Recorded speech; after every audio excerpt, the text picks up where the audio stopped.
अनुच्छेद 21 के ख अनुच्छेद 21 के क में प्रारंभिक शिक्षा का अधिकार। कुछ दशाओं में प्रारंभिक शिक्षा के अधिकार की बात कही गई है। अनुच्छेद 21 के क में प्रारंभिक शिक्षा के अधिकार की बात कही गई है।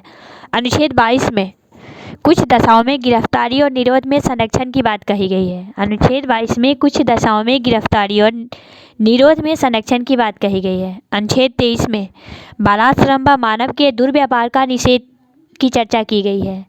अनुच्छेद 22 में कुछ दशाओं में गिरफ्तारी और निरोध में संरक्षण की बात कही गई है। अनुच्छेद 23 में बालाश्रम व मानव के दुर्व्यवहार का निषेध किया गया है। अनुच्छेद 24 में कारखानों में बाल श्रम पर रोक लगाया गया है, यानी किसी भी कारखानों में बाल श्रम पर रोक लगाया गया है।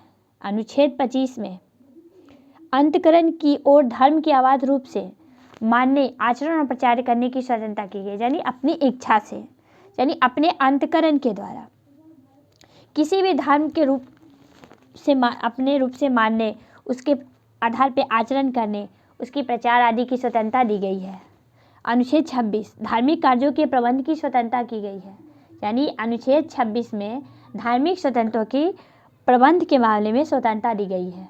अनुच्छेद 27 में किसी धर्म विशेष की अभिवृद्धि के लिए करों के संदाय के बारे में भी स्वतंत्रता दी गई है, यानी किसी कर विशेष की अभिवृद्धि के लिए करों के संदाय के बारे में स्वतंत्रता अनुच्छेद 27 में दी गई है। अनुच्छेद 28 में निश्चित शैक्षणिक संस्थानों में धार्मिक निर्देशों अर्थात पूजा में उपस्थित होने की स्वतंत्रता की बात कही गई है। अनुच्छेद 28 में निश्चित और शैक्षणिक संस्थानों में धार्मिक निर्देश अथवा पूजा में उपस्थित होने की स्वतंत्रता दी गई है।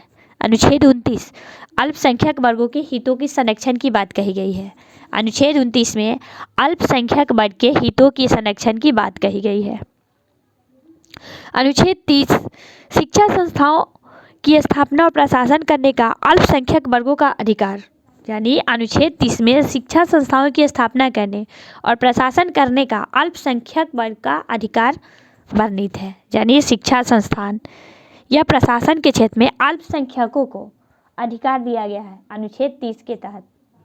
अनुच्छेद 31 में संपत्ति को अनिवार्य अधिग्रहण के रूप में माना गया है, लेकिन इन्हें निरस्त कर दिया गया। अनुच्छेद 30 में संपत्ति का अनिवार्य अधिग्रहण की चर्चा की गई है, जिसे निरस्त कर दिया गया, यानी अनुच्छेद 31 को संपत्ति का अनिवार्य अधिग्रहण के रूप में वर्णित किया गया है, लेकिन उसे निरस्त कर दिया गया। अनुच्छेद 31 क में संपदाओं आदि के अर्जन के लिए उपबंध करने वाली विधियों की व्यावृत्ति की चर्चा की गई है, यानी अनुच्छेद 31 क में संपदाओं आदि के अर्जन के लिए उपबंध करने वाली विधियों की व्यावृत्ति की चर्चा की गई है। अनुच्छेद 31 ख, यानी अनुच्छेद 31 ख में कुछ अधिनियमों और विनियमों का विधि मान्यकरण किया गया है।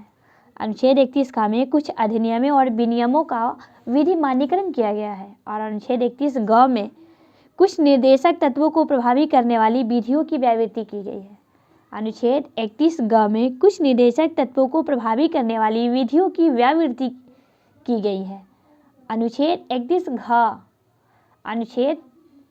31 घ में राष्ट्र विरोधी गतिविधियों के संबंध में कानून का बचाव, यानी राष्ट्र विरोधी गतिविधियों के संबंध में कानून का बचाव, जिसे भी निरस्त कर दिया गया है। अनुच्छेद 31 घ में राष्ट्र विरोधी गतिविधियों के संबंध में कानून का बचाव आदि का वर्णन किया गया था, लेकिन इसे भी निरस्त कर दिया गया। जिस प्रकार अनुच्छेद 31 को निरस्त कर दिया गया है, उसी प्रकार अनुच्छेद 31 घ को भी निरस्त कर दिया गया है।